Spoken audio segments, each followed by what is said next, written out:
কিছু বলবো না, কিন্তু এই মুহূর্তে আপনাদের সামনে আমি আসতে খুব বাধ্য হলাম। একদম সত্যি কথা, বাধ্য হলাম।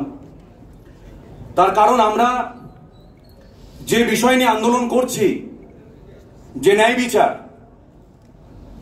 কিসের জন্য আন্দোলন করছি? আমরা যাতে হসপিটালে সুস্থভাবে স্বাভাবিকভাবে পেশেন্ট দেখতে পারি এবং পেশেন্ট এসে সুরক্ষিত বোধ করেন, সেই জন্য আমরা এই আন্দোলন করছি। এবং যে ঘটনা 9 তারিখে ঘটে গিয়েছিল, সেটা কেন ঘটেছিল? হসপিটালের সিকিউরিটি ফেল করার জন্য।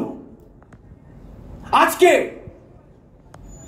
ঠিক কিছুক্ষণ আগে সাগর দত্ত মেডিকেল কলেজে একটি মরণাপন্ন পেশেন্টকে নিয়ে আসা হয় এবং সেখানকার যারা জুনিয়র ডক্টরস, ইন্টার্ন, পিজিটি, তারা সকলে মিলে চেষ্টা করেন পেশেন্টটাকে বাঁচানোর, কিন্তু বাঁচানো যায়নি। কিন্তু তারপরেও সেখানকার 15 থেকে 20 জন বাইরের লোক ঢুকে ডাক্তারদের উপর হামলা চালিয়েছে ঠিক এক্ষুনি এই মুহূর্তে।